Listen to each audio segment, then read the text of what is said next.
Hello BookTube, this is my March book haul. Surprising nobody, it's quite a large book haul. So let's get going. First up is a cookbook, Sweet Enough by Alison Roman. I first encountered Alison on the New York Times' cooking YouTube channel. And later, after some controversy, she left the New York Times and started her own YouTube channel, Alison Roman Home Movies, which I'm also subscribed to. And she's written a number of cookbooks. Sweet Enough is her latest. It's a collection of recipes that are largely dessert-oriented, although not exclusively so. And I've dipped into this a little bit when I got it on Tuesday, and there are so many recipes I want to try. Not only this one on the cover, but also, let me show you. The very first recipe in the collection. Oh, I really want to try that. Also, the old-fashioned strawberry cake.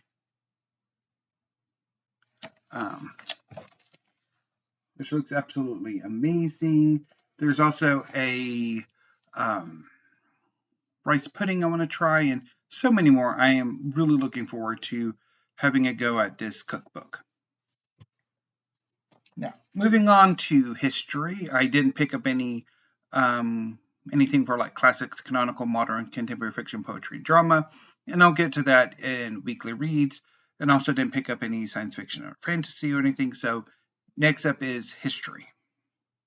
From Book Depository, I picked up 3 books. Ruled Nostalgia, A Backwards History of Britain by Hannah Rose Woods.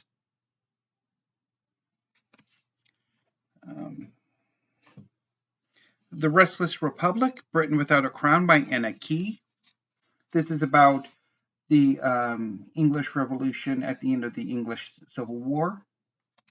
Or, well, technically it'd be the aftermath of the English Civil War, which saw the deposition of Charles I and the creation of the Commonwealth under Oliver Cromwell. And The Age of Wonder by Richard Holmes, which is about how the Romantic generation discovered the beauty and terror of science. And from Midtown Scholar, although I'd originally planned to pick this up from Yale, this is Empress, Queen Victoria in India by Miles Taylor.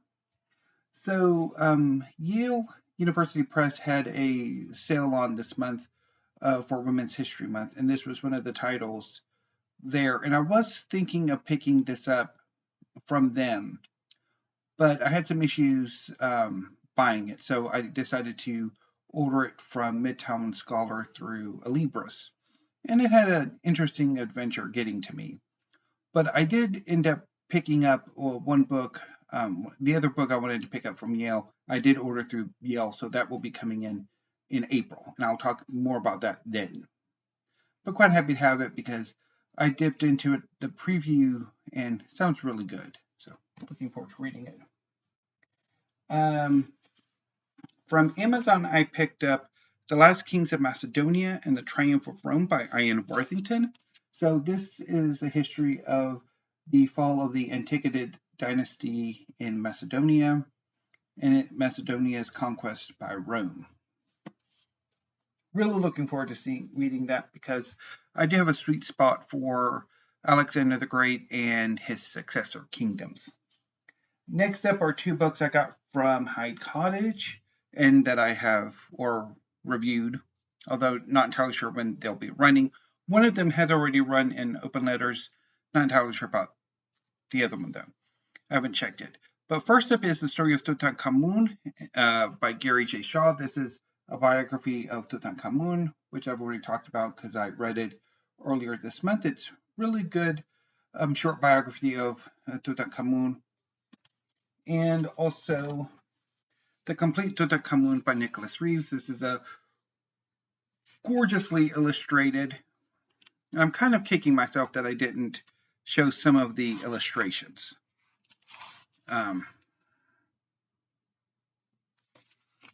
In this book, it is gorgeously illustrated. And this is a really good introduction to Tutankhamun studies if you can avoid some of the flights of speculative fancy that Reeves engages in. Which is entertaining, but next up is another book I picked up from Amazon, High Minds, The Victorians and the Birth of Modern Britain by Simon Heffer. This is the first book in Heffer's trilogy that covers the Victorian period in Britain through World War I. I have the first two. For some reason, the second book, The Age of Decadence, came out in the US before High Minds did. But I have these two, and I hope to get the third soon because Simon Heffer is a wonderful writer. I loved Age of Decadence, and I'm really looking forward to reading this.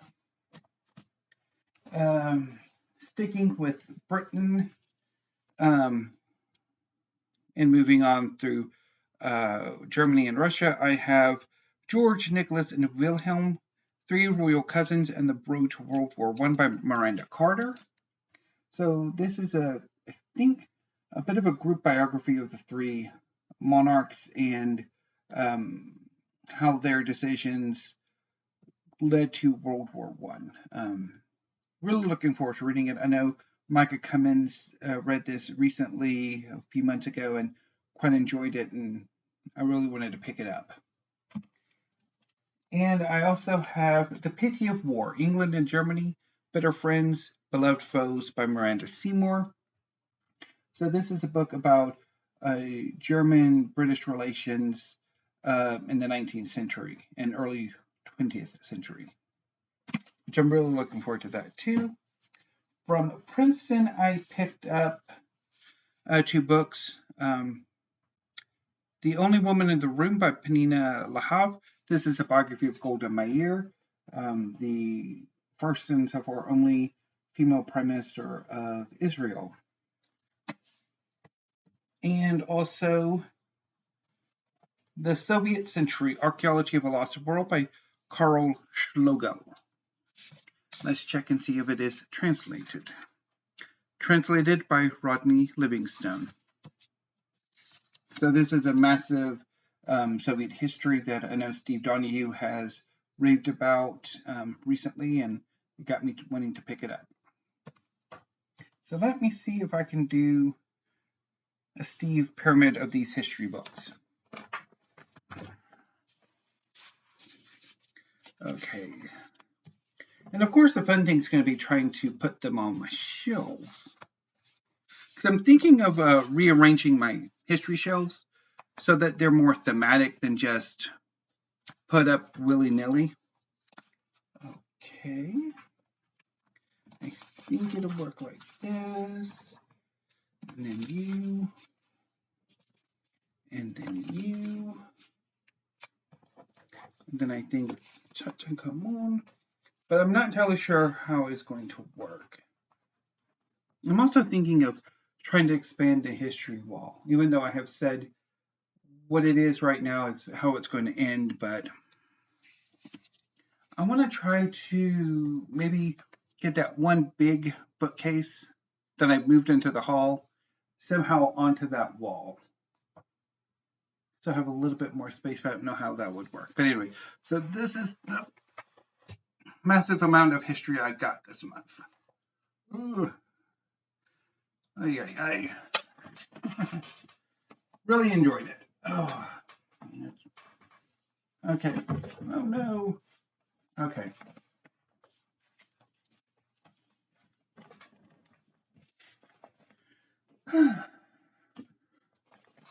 Victoria tumbled down. Okay, so in addition to all of this history, I also picked up a bunch of manga, as I want to do sometimes. So first up is an omnibus edition of One Piece by Eiichiro Oda. This is the the first 3 volumes. One Piece is one of the most important manga of the last 25 years. It's like over 100 volumes now. It's one of the most popular manga series in the world, and will soon be a live-action series on Netflix. And I've been wanting to read One Piece for a while. I read the first volume or 2 years ago, but never really followed up on it. And I think maybe now is the time to try it. So I picked up the first Omnibus edition, because I really don't want to pick up all 100 volumes individually, even though I do have a preference for the individual volumes. And by the way, so One Piece is the story of a young man named Luffy who wants to become king of the pirates. And to do this, he goes in search of the One Piece, which is a legendary treasure that will make him king of the pirates. And as he adventures, he builds a crew and have many adventures. Next up are 3 volumes of the 7 Deadly Sins by Nakaba Suzuki. I have volumes 19, 20,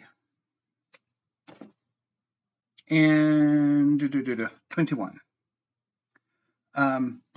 So the 7 Deadly Sins is about a group of superpowered knights called the 7 Deadly Sins, who are ex-criminals.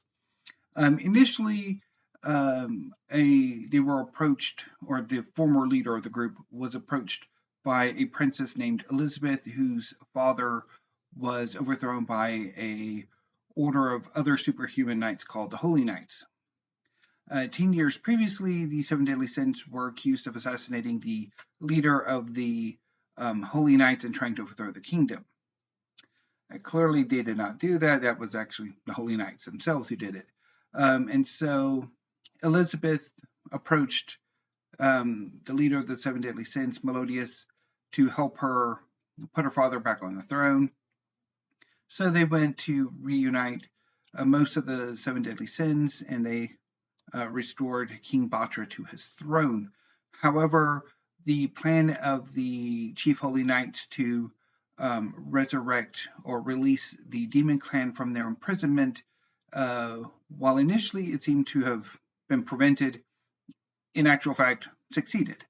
The demons are loose and are rampaging across the land, and so the 7 Deadly Sins must face this new threat, along with reformed Holy Knights. Unfortunately, the groups have broken up and have gone their separate ways, and it's not looking well. So I liked the first big arc of the 7 Deadly Sins, the restoration of King Batra. But this initial conflict with the 10 Commandments, the order of superpowered demon knights, I'm not exactly loving, but I'm going to give the series a few more volumes to see if I want to continue or not. So I picked these 3 up. I also picked up a few volumes of Magi the Labyrinth of Magic by Shinobu Ohtaka. I'm pretty sure these are the ones that I got this month. I unfortunately put all of the manga up on the shelves after I logged them into my library catalog. So I'm not entirely sure if these are all of the Magi books that I've picked up. But anyway, so I picked up volumes 29, 30, and 31. And if I'm incorrect, I've also picked up volume 20, but I'm thinking it's these 3 that I picked up. So Magi the Labyrinth of Magic is a series about a young wizard named Aladdin who travels across a world inspired by the 1001 Nights, looking for friends. He finds one in a young ne'er-do-well named Alibaba, and they go on adventures, which eventually become more epic as the series continues. I've only read up through, I think, volume 6, and only have like up to volume 8 consecutively.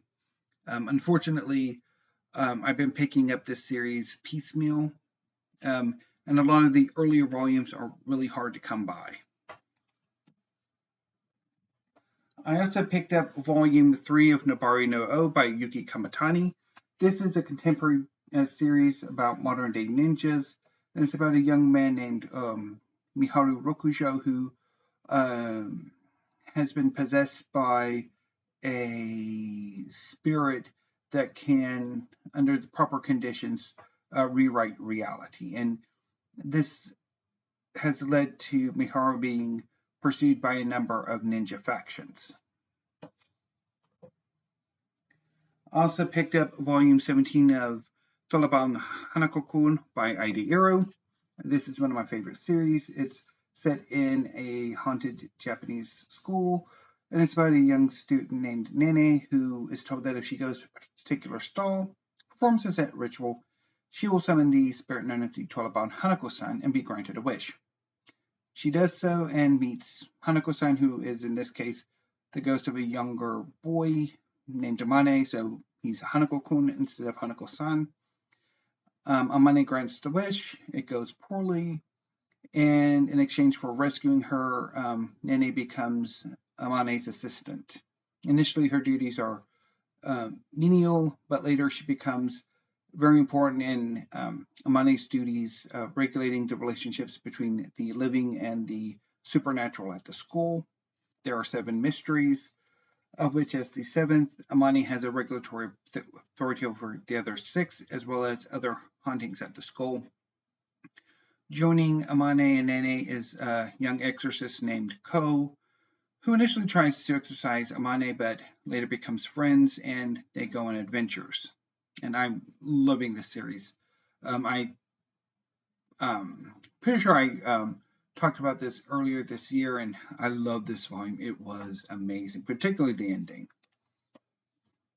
I can't wait for volume 18, which will be a bit because Tolaban Hanako-kun is a monthly series, although it has the same number of chapters as a typical weekly series does.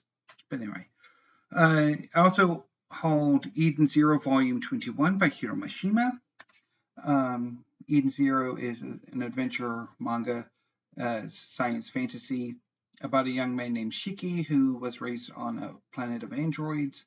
And one day a young woman named Rebecca and her exceed companion Happy come to film a video for their B-Cube channel. When the androids seem to malfunction and try to kill Rebecca and Happy, Shiki rescues them and the trio flee the planet. And aboard the Eden Zero, the trio, along with their found crew, have adventures seeking the galactic cosmic goddess figure Mother, all the while trying to stop Shiki's adoptive grandfather Ziggy from enacting an anti-organic life agenda. This volume sees the culmination of that conflict as the crew of the Eden Zero, as well as their ally Elsie, who's one of the Oresen Seis Galactica. Shiki is one too, as well as members of the Oresen Seis Interstellar, namely Holy, join forces to attack Ziggy on the planet Lindard. I love this volume, even though it is mostly setting the stage for the conflict to come, but it was magnificent, and I cannot wait for volume 22, which should be coming in sometime in April, although I'll probably get it in early May, like I did this with this month, because it came out in late February. And then pretty much pre-ordered through volume 24 of Eden Zero. I also picked up Demon Slayer Volume 2 by Koyoharu Gotouge. So this is a series set in the Taisho era of Japan, and it's about a young man named Tanjiro and his sister Nezuka, who survived a demon attack. Nezuka was turned into a demon, and Tanjiro is training to become a demon slayer to protect his sister and to hunt down evil demons. I really enjoyed Volume 1, and I'm quite happy to have Volume 2. I also picked up a number of volumes of Jujutsu Kaisen by Gege Akutami. I picked up volumes 6, 7, 8, and 9, as well as the most recent release, volume 19, which I picked up all from PALS. Most of the manga I picked up came from PALS. So these Demon Slayer came from PALS. Taliban Hanako-kun 17 came from PALS. One Piece, Seven Deadly Sins, and Magi all came from